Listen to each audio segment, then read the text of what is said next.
नमस्कार दोस्तों, आपका फिर से स्वागत है आपके अपने channel medico talks by Anish Malik. जैसा कि आपको मालूम ही है, in medico talks every week we call some super specialised doctor to discuss about the queries and the questions जो आप हमें भेजते हैं। तो उसी सीरीज में आज हम आपको मिलवाने वाले हैं a very senior hair transplant surgeon doctor Pradeep Sharma. Sir, मैं आपका स्वागत करता हूँ। Thank you so much. थोड़ा सा इनके बारे में बताना चाहूंगा। डॉक्टर प्रदीप जो है, he is having experience of more than 5 years. He is associated with Richfield Trichology Center. It's a chain of clinic from Bombay. And आपको मतलब सुन के ये बहुत अच्छा लगेगा। He travels so much. ये पूरे हिंदुस्तान में approximately more than 700 hair transplant कर चुके हैं। And this series is already going on. Every day he is visiting at different places. Sir, आपका स्वागत है। थैंक यू डॉक्टर साहब, हेयर ट्रांसप्लांट से रिलेटेड बहुत सारे क्वेश्चंस हमारे पास आए थे जी। तो अभी आज की डेट में डॉक्टर साहब काफी मिथ्स आ गए हैं हेयर ट्रांसप्लांट से रिलेटेड। तो हेयर ट्रांसप्लांट में ये बताइए डॉक्टर साहब कि अभी आजकल हम बेस्ट टेक्निक कौन सी है? पहले हम एक स्ट्रिप लिया करते थे, FUT या FUE कहते हैं बेसिकली। एक्चुअली क्या है कि पहले जब हेयर ट्रांसप्लांट स्टार्ट हुआ तो हमने FUT प्रोसीजर स्टार्ट किया था। तो बट FUT से क्या था कि हम डोनर एरिया से उससे हम एक स्ट्रिप निकालते थे, तो जिससे मोस्ट ऑफ द पेशेंट्स जो है उनको एक डर था, एक वो डरते थे कि हमें एक स्ट्रिप निकालनी है हेयर ट्रांसप्लांट प्रोसीजर के लिए। तो स्लोली अब जो न्यू प्रोसीजर आ गया है that is follicular unit extraction procedure. ये एक पेनलेस प्रोसीजर है, पेशेंट को इससे कोई डरने की जरूरत नहीं है एंड इवन पेशेंट रिस्पॉन्स भी बहुत अच्छा है देन FUT। बिकॉज FUT में जो पेशेंट है उसका एक लॉन्ग टर्म प्रोसीजर रहता है, एक दिन में खत्म होता है, लेकिन पोस्ट ऑफ पेशेंट को बहुत सारे साइड इफेक्ट्स रहते हैं जो कि FUT प्रोसीजर में नहीं रहते हैं। राइट। तो इसलिए हम आज की डेट में फॉलिकुलर यूनिट एक्सट्रैक्शन प्रोसीजर करते हैं, जिसमें हम एक एक फॉलिकल को हम एक्सट्रैक्ट करते हैं। राइट। तो जिसमें क्या है कि पोस्ट ऑफ रिकवरी भी बहुत इजी है, कोई साइड इफेक्ट्स नहीं है। राइट। तो सब एक जिसको कहते हैं एक सिटिंग में हम अप्रोक्सीमेटली कितने हेयर फॉलिकल लगा लेते हैं?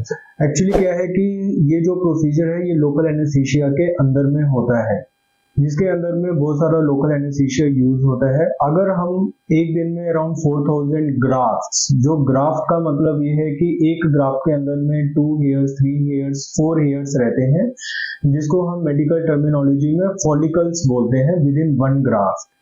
तो मैक्सिमम 5000 4000 ग्राफ्ट्स हम निकालते हैं, इट मींस अराउंड 9000 हेयर। लेकिन बेटर यही रहता है कि इसको हम 2 सिटिंग्स में करें, एक आधा प्रोसीजर आज और आधा प्रोसीजर कल करना बेटर रहता है, बिकॉज लोकल एनेस्थीसिया की अपनी कुछ कॉम्प्लिकेशंस रहती हैं।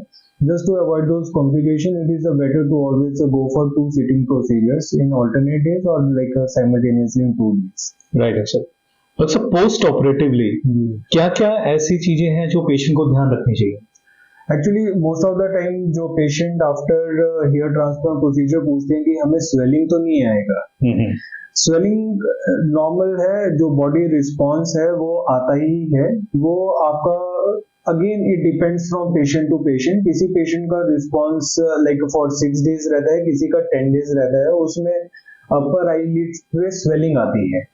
अदरवाइज और कोई एज सच कोई कॉमन या कोई सीरियस कॉम्प्लिकेशन नहीं है। तो जो ये स्वेलिंग है ये विद इन 10 to 12 days के अंदर में सबसाइड हो जाती है। राइट है सर। डॉक्टर साहब, जैसे जिनका डोनर एरिया कम हो जी, तो उस केस में क्या हम अदर बॉडी पार्ट से भी ले सकते हैं हेयर फॉलिकल? जी, हमारा डोनर एरिया अगर कम है या हेयर जो फॉलिकल है उनका कैलिपर अच्छा नहीं है तो हम चेस्ट से, बियर्ड से हम एक्सट्रैक्ट करके पेशेंट को डेंसिटी दे सकते हैं। तो अगेन इट डिपेंड्स कि पेशेंट को क्या चाहिए, कितनी डेंसिटी चाहिए। तो दैट्स ऑल। बट डॉक्टर साहब, वो वाले जो हेयर हैं, चाहे वो बियर्ड वाले हो या चेस्ट वाले हैं, वो प्रॉपर्ली ग्रो करेंगे? वो प्रॉपर्ली ग्रो करते हैं। नॉर्मली हम क्या करते हैं, डोनर एरिया से जो हमारा हेड के पीछे का जो एरिया होता है मोस्टली हम वहां से एक्सट्रैक्ट करते हैं, और उनके बीच में हम जो फिलिंग है, फिलिंग मीन्स डेंसिटी के लिए हम चेस्ट और बियर्ड के हेयर को डाल देते हैं और वो प्रॉपर्ली ग्रो करते हैं और एक अच्छी डेंसिटी देते हैं। तो सब ये जो बाल हैं, ये फर्स्ट ग्रोथ कब कितने टाइम के बाद आ जाती है? एक्चुअली क्या रहता है, जब हम during the hair transplant procedure, जैसे मान लो कि आज हमने डोनर एरिया से ग्राफ्ट को रिसिपिएंट एरिया पे लगाया, recipient area means front forehead पे जैसे ही हमने उनको लगाया है, तो 1 वीक में ग्रोथ होती है और पेशेंट बहुत खुश होते हैं कि हमारी हेयर ग्रोथ हो रही है, लेकिन वो एक फॉल्स हैप्पीनेस है। एक्चुअली वो जो हेयर है वो शेड ऑफ होते हैं विद इन 2 वीक्स और 3 वीक्स और मोस्टली 1 मंथ के अंदर में। जो न्यू हेयर ग्रोथ स्टार्ट होती है वो 3 मंथ्स में स्टार्ट होती है और at the rate of 20% per month, और वो 8 मंथ्स तक चलती है। तो फुल जो ग्रोथ है वो हमें अप्रोक्सीमेटली 8 to 9 मंथ्स में दिखती है। Right. So during these months किसी तरह की कोई प्रिकॉशंस, कोई डाइट में या कोई मेडिसिन हमें साथ में लेनी पड़ेगी? एक्चुअली क्या है कि हेयर ट्रांसप्लांट प्रोसीजर के बाद में पेशेंट को 1 वीक के लिए प्रिकॉशन लेना पड़ता है। अगर मैक्सिमम इज 3 to 4 डेज अगर पेशेंट घर में रहता है तो बेटर है, बिकॉज जो जहाँ पे हमने ग्राफ्ट्स लगाए हैं वहाँ पे डस्ट पार्टिकल्स गिरने से इन्फेक्शन के चांस होते हैं। तो it is always advisable to stay at home at least for the 3 to 4 days. तो मैक्सिमम जो प्रिकॉशन है वो 7 डेज के लिए है, जिसमें पेशेंट को रेसिपिएंट एरिया पे कुछ उसको सलाइन से उसको वेट रखना पड़ता है सो दैट कि ग्राफ्ट्स ड्राई ना हो। तो उसके बाद में 7 डेज के बाद में पेशेंट अपनी नॉर्मल रूटीन लाइफ में जा सकता है। उस दौरान अक्सर कोई मेडिसिन भी लेनी जरूरी है? पेशेंट को 5 डेज के लिए मेडिसिन, एंटीबायोटिक और जो पेन किलर है वो लेना पड़ता है। ओके। अदरवाइज कोई और ऐसी मेडिसिन की जरूरत नहीं है?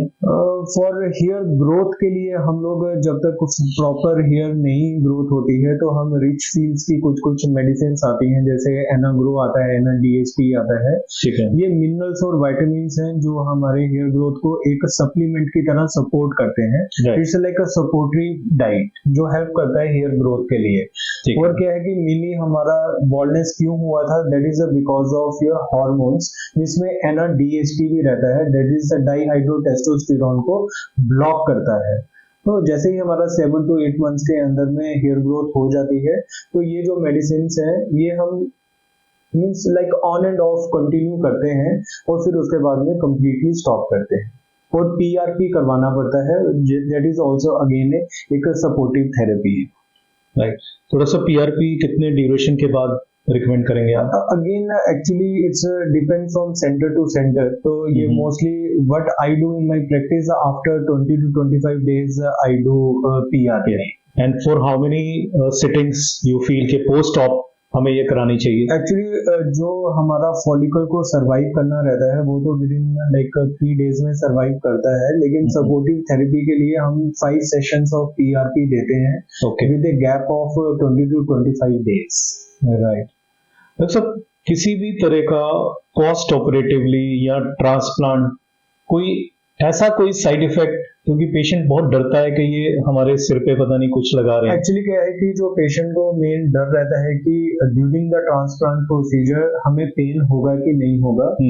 जैसे एक जब हम लोकल एनेस्थीसिया देते हैं तो नीडल प्रिक का थोड़ा सा पेन रहता है, उसके बाद पेशेंट को ना ही ड्यूरिंग द प्रोसीजर और पोस्ट ऑफ कोई भी पेन नहीं होता है, बिकॉज वो हम टेक केयर करते हैं with the help of medicine.